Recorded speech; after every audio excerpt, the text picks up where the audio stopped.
नमस्कार, मैं भारतीय. वास्तवावरती बोलू काहीतरी इस श्रृंखला में आपका फिर एक बार स्वागत करता हूँ. हम लोग बात कर रहे थे सनातन संस्कृति के ऊपर. सनातन संस्कृति यानी उस जीने का रहस्य उसमें,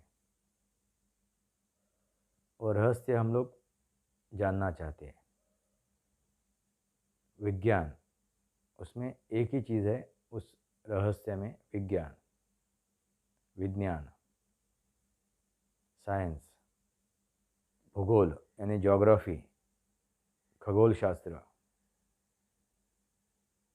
यानी पूरा विज्ञान ही है. उसमें नेचर है, सृष्टि है, यानी जो दिखाई दे रहा है और जो हम लोग समझ पा रहे हैं. ऐसा नहीं है कि भाई हवा हम लोग देख नहीं रहे मगर वो जान पा रहे हैं, समझ पा रहे हैं, उसकी पड़ताल कर पा रहे हैं. कोई चीज़ है कि पड़ताल के बाहर भी है, जो हम लोग जान नहीं सकते, जान नहीं पा रहे, मगर वो विज्ञान ही है. हम लोग कल बात कर रहे थे भगवान के बारे में, ईश्वर के बारे में.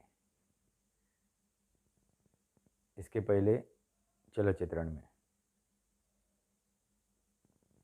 उदाहरण के तौर पे हम लोगों ने राम कृष्ण की, भगवान राम कृष्ण जिसे हम लोग भगवान कहते हैं,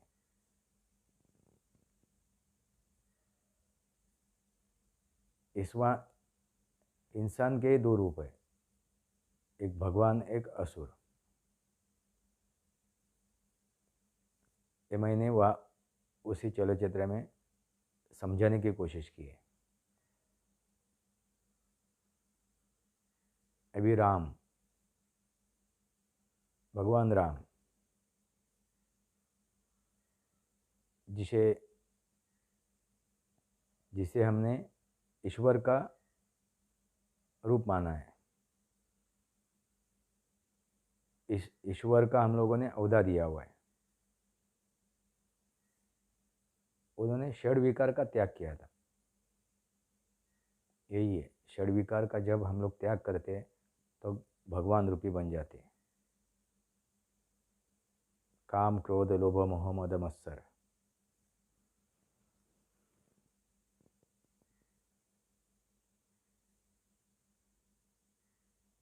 जो उन्होंने इस दुनिया के सामने रखा है, वो पूरी ज़िंदगी जिए है वैसा. खाली उन्होंने कहा नहीं, बताया नहीं, वो जिए. उन्होंने वो जीने का रहस्य खुद जी के दिखाया.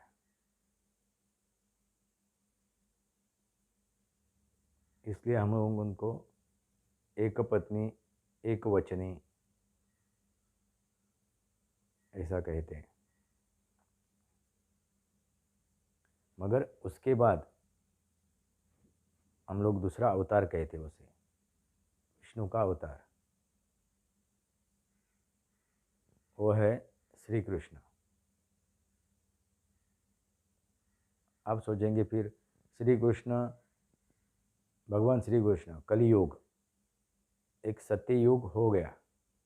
उसमें देखिए, सत्ययुग में रावण ने भी सीता का जबरन कुछ हाथ नहीं लगाया था, जबरन कुछ करने की कोशिश भी नहीं की थी, क्योंकि अब आप उस टाइम सतयुग था.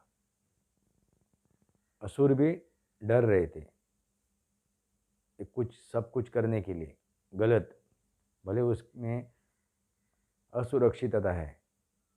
जब इंसान के दिल में असुरक्षितता निर्माण होती है अपने खुद के बारे में, षड विकार है उसमें, और जब उसको षड विकार के साथ असुरक्षितता महसूस होती है तो किसी भी हद तक जाता है, कुछ भी करने की कोशिश करता है वो पाने के लिए, खुद को सिक्योर करने के लिए, खुद को संभालने के लिए. वो किसी भी हद तक जा सकता है, हदें पार कर सकता है. इसलिए वो असुर बन जाता है. इसलिए उसे असुर कहते हैं हम लोग. ये सच्चाई है. ये जानना जरूरी है। हम लोग अभी ईश्वर के बारे में बात कर रहे थे, भगवान राम के बारे में बात कर रहे थे।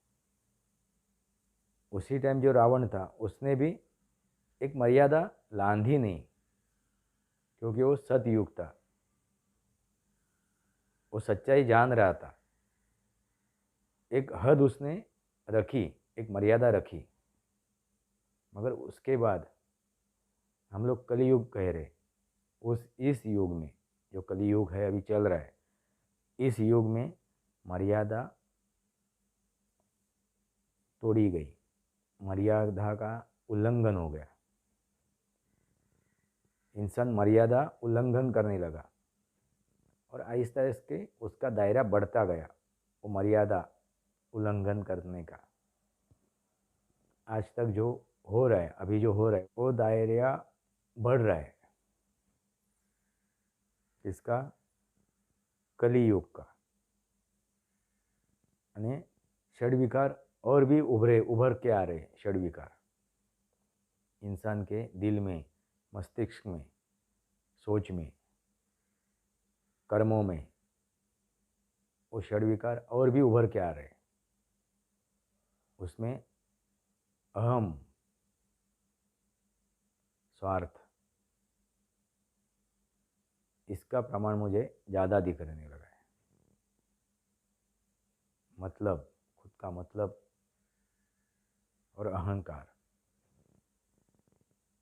भले कुछ भी हो मगर मैं झुकूंगा नहीं, भले वो गलत है मैं झुकूंगा नहीं, अहंकार है।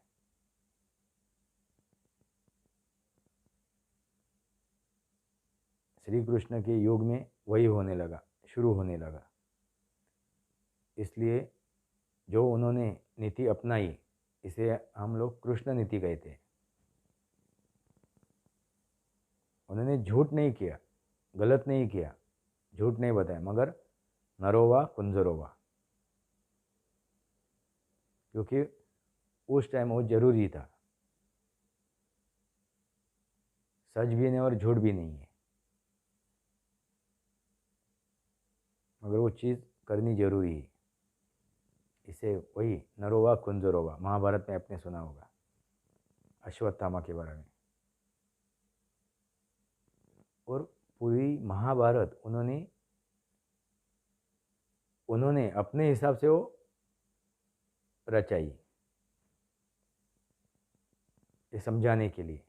और उसी महाभारत में उन्होंने गीता का रहस्य बताया अर्जुन को, जो हम लोग पढ़ते हैं, जो समझते हैं, सुनते हैं।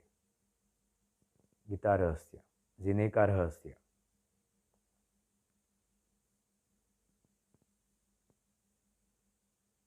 यही सच्चाई है।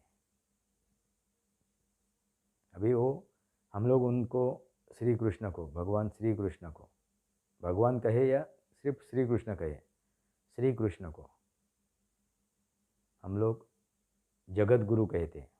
कृष्ण वंदे जगत गुरु। क्या कहते हैं? कृष्ण वंदे जगत गुरु। इसका मतलब ये है कि उन्हें पूरा ज्ञान था, इस विश्व का ज्ञान था, इस ब्रह्मांड का ज्ञान था। वो ज्ञानी थे। आप एक मैं एग्जांपल बताऊंगा। मैं पौराणिक कथे में नहीं जाऊंगा, जो पौराणिक कथा है उसमें नहीं जाऊंगा, मगर अभी महाभारत में एक मैं उदाहरण के तौर पे आपको बताता हूँ। विज्ञान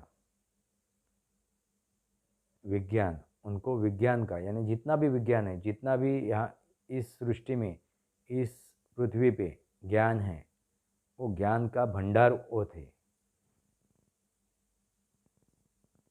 मैं जब गीता सुना हूँ, पढ़ा हूँ, राम महाभारत मैंने जो पढ़ा है, सुना है, उस पर हर एक चीज़ पे मैं गौर कर रहा हूँ कि ये क्या है, क्या सच्चाई है, कितने हद तक उसमें सच्चाई है। तो एक एग्जाम्पल आपको बताता हूँ मैं। जब ये महाभारत युद्ध चालू था, तभी पांडव भारी पड़ रहे थे, तो अब उनको कैसा ख़त्म करना है, तो चक्रव्यूह रचना पड़ेगा।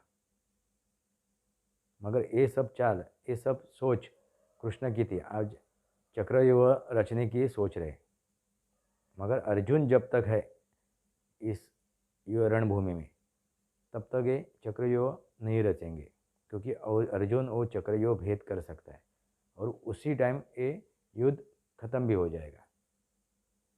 मगर आगे चल के कुछ ये युद्ध के माध्यम से श्री कृष्ण को बताना भी था, दिखाना भी था और एक करना भी था। इसलिए उन्होंने वो लीला रची। अर्जुन को जबरन किसी और के पीछे जाना पड़ा, वो ऐसा एक माहौल पैदा हुआ और वो अर्जुन उस युद्धभूमि से और किसी के पीछे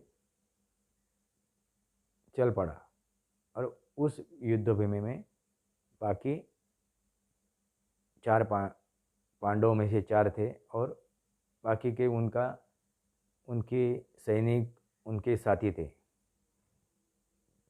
यही वक्त कौरवों ने साधा और चक्रव्यूह रचा।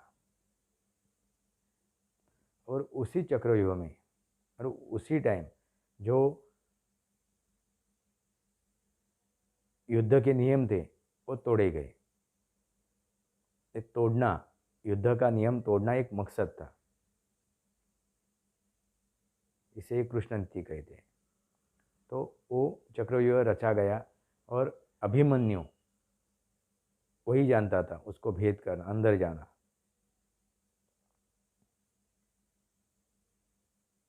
उन्होंने भेद किया, अंदर गया वो चक्रव्यूह में, मगर चक्रव्यूह भेद के वो बाहर नहीं, उसको आने का ज्ञान नहीं था। वो लड़ रहा था, उसी टाइम वो भारी पड़ रहा था, तभी अंदर जाने के बाद भी चक्रव्यूह के अंदर। तो एक एक करके सभी लोगों ने, सभी कौरवों ने और उनके साथियों ने युद्ध के नियम तोड़े। और श्री कृष्ण को मालूम ही था कि जो अभिमन्यु है उसका वक्त इतना ही है, तो उसके माध्यम से ये चक्रव्यूह, ये युद्ध का जो एक नियम था वो टूट सकता है और टूटे।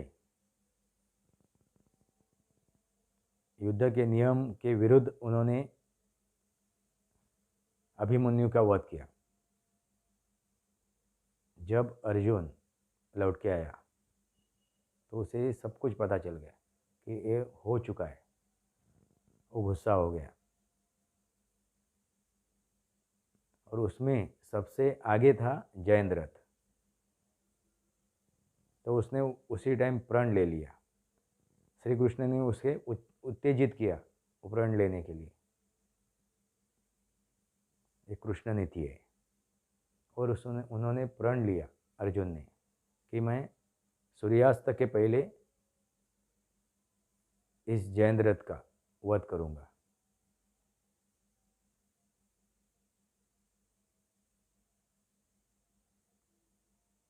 अभी सूर्यास्त तो होने के बाद जयेंद्रथ का वध होने वाला है, तो जयेंद्रथ छुप गया।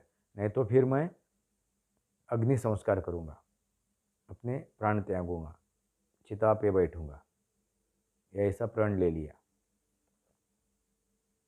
अभी आप गौर से सुनिए मेरी बातें। विज्ञान क्या है, वो कैसा जानता था।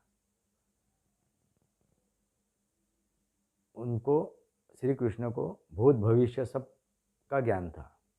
अर्जुन ने प्रण लिया था कि मैं जयेंद्रथ का वध सूर्यास्त के पहले करूंगा। जयेंद्रथ छुप गया। अभी वध होना जरूरी है। तो हम लोग कहानी में क्या सुनते हैं कि श्री कृष्ण ने सुदर्शन चक्र छोड़ा और उस सूरज को छुपाया। मगर मेरे सोच से मेरे ज्ञान से मैंने इस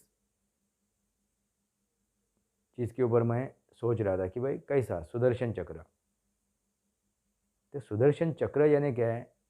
सुदर्शन चक्र जो ऋतु चक्र है, जो दिन रात का चक्र है, जो ये भ्रमण है, ये जो चक्र है, सृष्टि का चक्र है, इस सबको सबका ये सब चक्र का ज्ञान कब क्या होने वाला है, कभी क्या होगा, वो सब कुछ ज्ञान श्री कृष्ण को था। यानी वो उनके हाथ में था चक्र। वो घूमने वाला जो हम लोग देखते,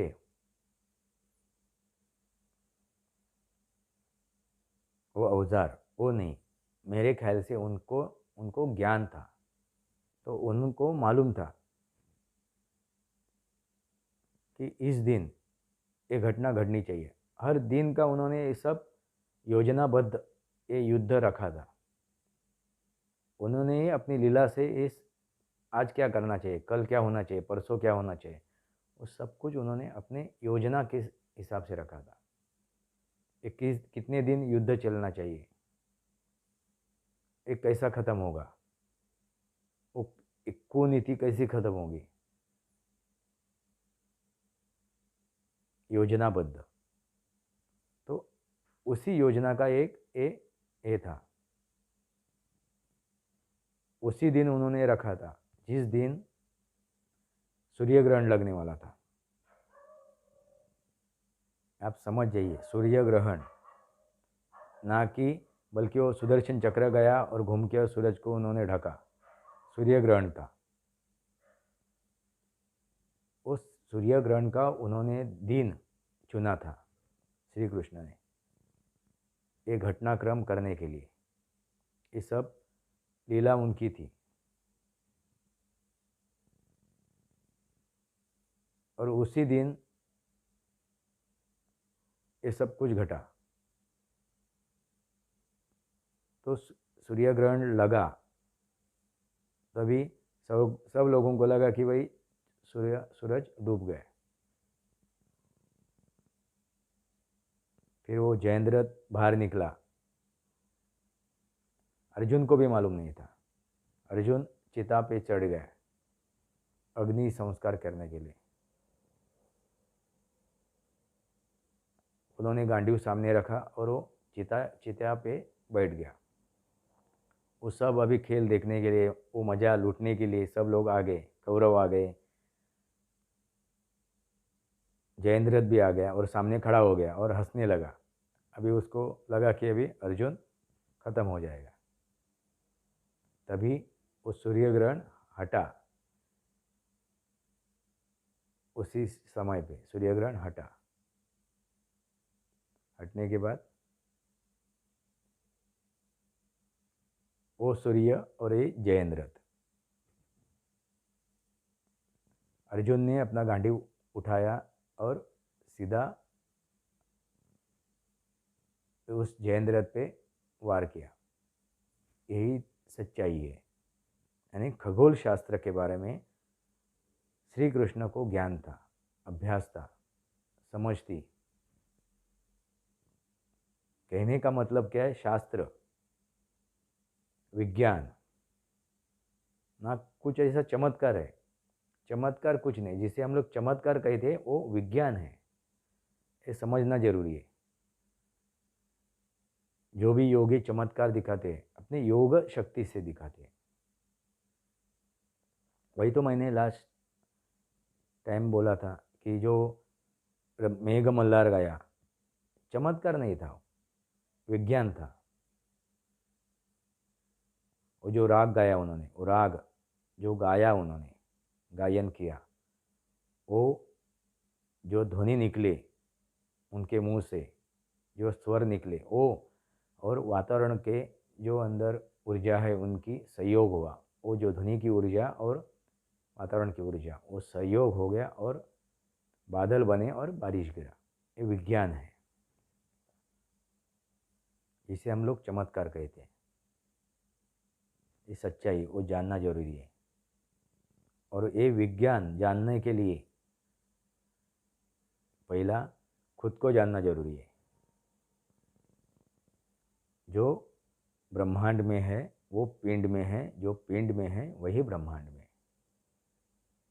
पंचमहाभूत, वो पंचतत्व, उस पंचतत्व को समझना जरूरी है। और श्री कृष्ण एक वैज्ञानिक था।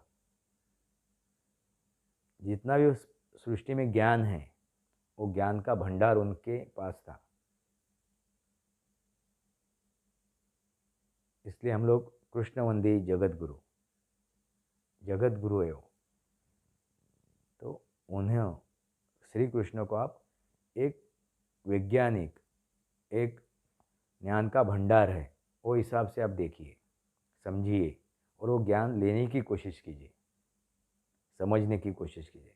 मैंने एक ही उदाहरण आपको बताया उस महाभारत का, यानी विज्ञान का उन्होंने उसमें वापर किया था, यूज़ किया था। आज समझ जाइए। पौराणिक कथा है उसमें, देखिए कथा, जब कथा, अब सुनिए, कथा जब कथा बताई जाती है तो उनको उनमें थोड़ा सा मसाला भी लगाया जाता है। आपने चित्रपट देखे होंगे तो कहानी है, मगर कहानी को थोड़ा सा मसाला लगाएंगे तो सुनने को, देखने को एक मज़ा आ जाती है। और वो देखने के लिए, सुनने के लिए वो मसाला लगाना ज़रूरी है। कोई भी चीज़ हम लोग बनाते हैं तो उसको मसाला लगाना जरूरी है, तभी उसकी टेस्ट बढ़ती है। इसका मतलब है मैं उसको सिरे से नहीं नकार रहा हूँ, जो पौराणिक कथा है सिरे से नहीं नकार रहा हूँ, पूरी तरह नहीं नकार रहा हूँ।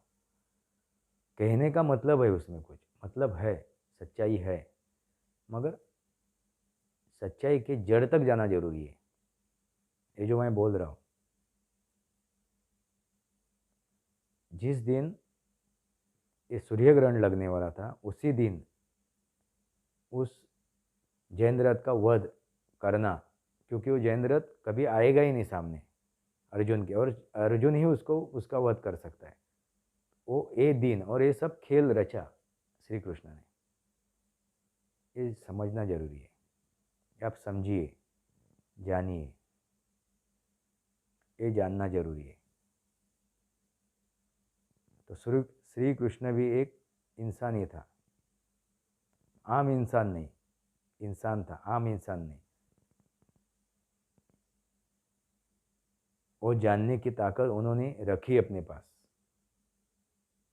क्योंकि क्यों रखी? कि उनके पास वो षड विकार नहीं था और वो भगवान रूपी हो गए। भगवान का ओहदा उन्होंने पाया, ईश्वर का ओहदा पाया। ये समझना जरूरी है, ये सच्चाई जानना जरूरी है। आज का जो दौर है, आज के जो बच्चे हैं, आज आज की जो आज की जो पीढ़ी है, बोले क्या भगवान है, सब फेक है, सब ये है, कुछ मतलब का नहीं। तो मैं उनको समझाना चाहता हूँ कि मतलब है, उसके पीछे विज्ञान है। विज्ञान के, आप विज्ञान को मानते हैं ना, आप विज्ञान को मानते हैं तो विज्ञान के ढंग से उसको देखिए, विज्ञान के आंखों से उनको देखिए, तो आपको उसकी ज़रूरत महसूस होगी। किसी माध्यम की ज़रूरत पड़ेगी तो हमें फिर आत्महत्या करने की ज़रूरत नहीं है। दिमाग शांत करने के लिए किसी की मदद की ज़रूरत है, और किसी की। तो क्यों नहीं हम लोग उस भगवान को, वो ईश्वर रूपी को हम लोग जरिया बनाए।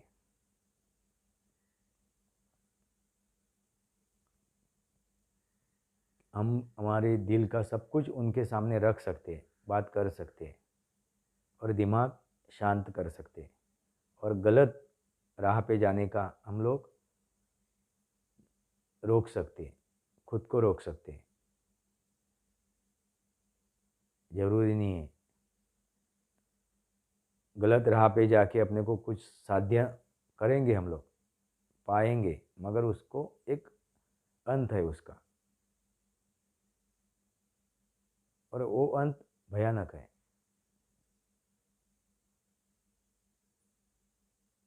इससे अच्छा है आधी रोटी खाओ और चैन से रहो।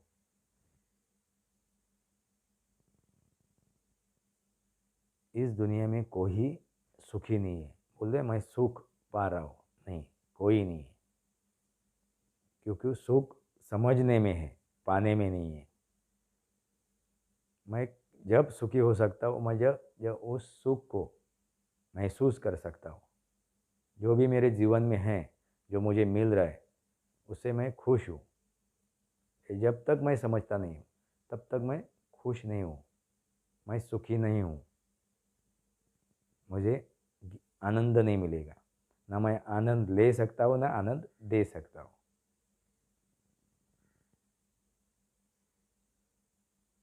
सच्चाई एक ही है। देखिए, मैं सच और झूठ ये नहीं मानता हूँ, सच ही है। दो चीज़ें नहीं है इस दुनिया में, एक ही चीज़ है, सच्चाई। दिन यानी उजाला, ये ही है, उजाला ही है, अंधेरा नहीं है। अंधेरा एक हम लोगों की एक सोच है। सूरज डूबा, सूरज नहीं डूबता है, सूरज जगह पे ही है, खाली एक भ्रम है। पृथ्वी घूमती है और सूरज के जो उसका भाग है, जो विभाग है उसका, वो सूरज से दूर हो जाता है, तो वहीं पे अंधेरा हो जाता है। यानी भ्रम है। आँख है, दिखता है, मगर जब पलकें हमारे बंद हो जाती है, तभी हमें दिखना बंद हो जाता है। इसका मतलब ये नहीं है कि मैं देख नहीं सकता हूँ। आँख है, ये सच्चाई है, उसको खुला रखना जरूरी है। ये पलकें बंद होते हैं, ये भ्रम है, मगर पलकों के अंदर से मैं देख रहा हूँ। मगर पलकें जब मैं खोल दूँ, तो मैं पूरी तरह से देख सकता हूँ, साफ देख सकता हूँ। इसका मतलब है एक ही चीज़ है, सच्चाई। समझो बालक, एक बालक, नवजात बालक जब इस दुनिया में आता है, तो उसको कोई भी विकार नहीं रहता है। इसलिए हम लोग बोलते हैं कि वो भगवान का रूप है, क्योंकि उसे कोई भी विकार नहीं होता है। क्षण विकार, उसके आजू बाजू में अगल बगल कोई भी विकार नहीं होता है। यानी मन से, अभी शारीरिक एकाध विकार रहेगा, शारीरिक विकार की बात नहीं कर रहा हूँ मैं, मन की विकार की बात कर रहा हूँ,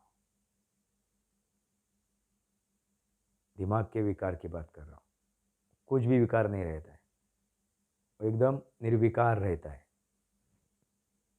जब वो समझना चालू हो जाता है इस दुनिया को, तब उसके अंदर वो विकार आने लगते हैं।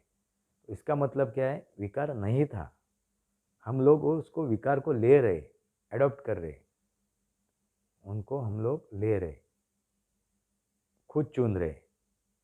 विकार नहीं है, किसी भी इंसान में विकार नहीं होता है, किसी भी प्राणी मात्र में विकार नहीं होता है। जो जीव है, जो सजीव है, उसमें विकार नहीं होता है। विकार आना शुरू करते हैं, हम लोग लाना शुरू करते हैं। विकार हम लोग पैदा करते हैं। पैदा एक ही है, जा शाश्वत एक ही है, सत्य, सच्चाई। हम लोग बोलते हैं कि सच और झूठ दो बाजू है, नहीं, एक ही बाजू है, सच्चाई। झूठ ये भ्रम है, हम लोग वो भ्रम भ्रम फैलाते हैं। सच के ऊपर हम लोग एक एक चीज़ डालना शुरू करते हैं, तो उसको ही झूठ, सच्चाई दबाने के लिए, तो झूठ हम लोग पैदा करते हैं, ये समझ जाइए। तभी वो बालक जब वो इस दुनिया में आता है, आहिस्ता आहिस्ता वो इस षड विकार से जुड़ता जाता है। अभी आप वही, मैं रोने लगा तो माँ ने मुझे उठाया और दूध पिलाया, तो समझ गया कि मर रोने लगा, रोना जरूरी है। यानी स्वार्थ, उसका स्वार्थ, या पिताजी उठा रहे, बड़ा भाई उठा रहा है, चचा उठा रहा है रोने के बाद, तो उसका षड विकार जागृत होने लगा। वो समझने लगा मैं ऐसा करने के बाद ऐसा होने लगा है, तो ये करना जरूरी है। तो षड विकार शुरू हो गया। मगर उसके पहले वो कैसा होता है? निर्विकार, विकार से दूर हो रहता है वो नवजात बालक। तो कहने का मतलब है कि विकार हम लोग लेते हैं, अडॉप्ट करते हैं, ये समझना जरूरी है। विज्ञान एक ही चीज़ है इस धरती पे, विज्ञान। एक बात रहेगी हमारी, अगले चलचित्रण में हम लोग लेंगे गणपति, और मैंने बात की थी गणपति का, और मगर एक चीज़ थोड़ी कहनी ज़रूरी थी मुझे, जो मैंने कल, ये जो चीज़ मैंने बात करते करते छूट गई थी, वो बताना ज़रूरी था, समझाना ज़रूरी था।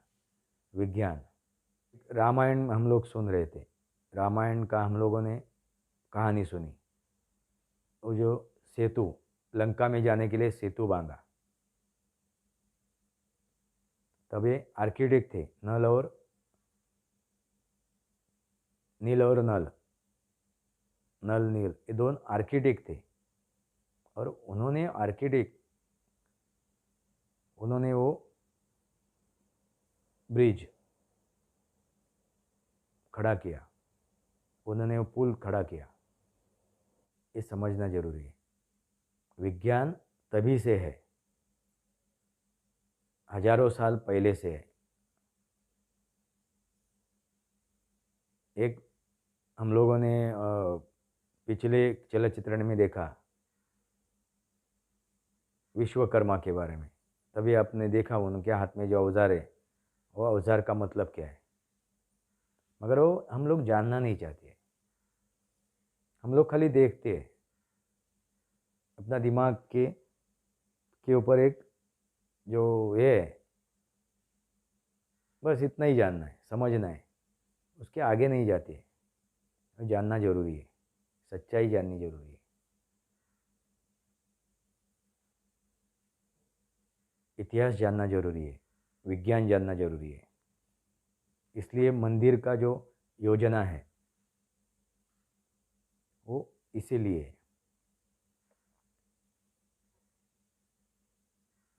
आप समझे होगे। इसलिए जो मैंने बोला था, जो एक माध्यम है, क्या माध्यम है? जो नंदी को बिठाया है। अभी पौराणिक कथा में क्या है वो मैं नहीं जानना चाहता हूँ, मगर मेरे ख्याल से वो जो नंदी बिठाया हुआ है वो एक माध्यम है, एक जरिया है हमें सिखाने के लिए। क्योंकि बैल कैसा मदमस्त होता है, षड विकार से ग्रस्त होता है, वही षड विकार, वही अपने अंदर जो खामियां हैं, गलतियां हैं, कमियां हैं, उसको पहले बाहर रखो, दिमाग शांत करो, तभी उस दिमाग खाली करेंगे, रिक्त करेंगे, तभी उसमें हम लोग कुछ भर सकते हैं, तो ला सकते हैं, पा सकते हैं। और वैसा ही खाली होके हम लोग जब उस गर्भगृह में जाते हैं और बैठते हैं, जो भी है आगे सामने, तब हम लोग वो ऊर्जा पाते हैं जो हमें ज़रूरी है, उस टाइम, उस वक्त ज़रूरी है अगला कार्य करने के लिए। इस जीवन में अगला कार्य करने के लिए अपना दिमाग शांत होना जरूरी है, और अपना दिमाग काम करना जरूरी है। फिर हम लोग वही ऊर्जा जो ज़रूरी है वो ऊर्जा हम लोग पाते हैं, और फिर अपना दिमाग काम करना चालू हो जाता है सही ढंग से। सही तरह से, फिर हम लोग जो भी करते हैं काम, कार्य करते हैं, कर्म करते हैं, वो सही मार्ग पे चलता है, सही ढंग से चलता है और उसका रिजल्ट भी अच्छा आता है और खुद के लिए और इस समाज के लिए वो फायदेमंद होता है। तो मानस शास्त्र यहाँ पे काम करता है और समाज शास्त्र काम करता है, ये समझना जरूरी है। विज्ञान, मैंने श्री कृष्ण और राम को सामने रखे उदाहरण के तौर पे मैंने आपको वो चीज़ बताई। विज्ञान,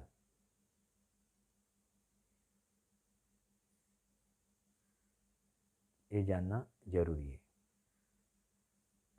अगले चलचित्रण में हम लोग जैसा आता जाएगा, अभी मैं बोलूँगा नहीं आगे क्या मैं बात करने वाला हूँ। अभी मैं एक लय में आ चुका हूँ, एक प्रवाह में आ चुका हूँ। अभी प्रवाह में जो जो आएगा वो मैं स्टेप वाइज आपको बताते जाऊँगा। आपसे मैं वो बात करते जाऊँगा, आपसे चर्चा करूँगा। आपके उत्तर की अपेक्षा है, आपके ज्ञान की भी मुझे अपेक्षा है, आपके विचारों की अपेक्षा है, आपके मार्गदर्शन की भी अपेक्षा है। क्योंकि बूंद बूंद से सागर बनता है और जन जन से समाज, जनसंख्या, जनसंख्या नहीं, संख्या नहीं बढ़ानी है, उस पर काबू करना जरूरी है। एक समाज बनता है और समाज में हम लोग हैं। हम लोग जब साथ चलेंगे, सोच हमारी एक साथ चलेगी। वसुधैवम कुटुंबकम, वसुधैवम कुटुंबकम, ये पूरा विश्व है, एक कुटुंब होना जरूरी है, नहीं तो अंत सुनिश्चित है। हम एक दूसरे के गर्दन पे बैठेंगे, एक दूसरे को काटेंगे, तो अंत निश्चित है। आज के लिए इतना ही। ये चलचित्रण आपको समझ में आया होगा या आपको अच्छा लगा होगा तो उसको लाइक कीजिए, सब्सक्राइब कीजिए, वो बेल को बजाइए, घंटी को, मंदिर की घंटी ध्यान में दीजिए, बजाइए। और इस चलचित्रण को अपने आगे शेयर कीजिए, आगे फॉरवर्ड कीजिए, आगे भेजिए।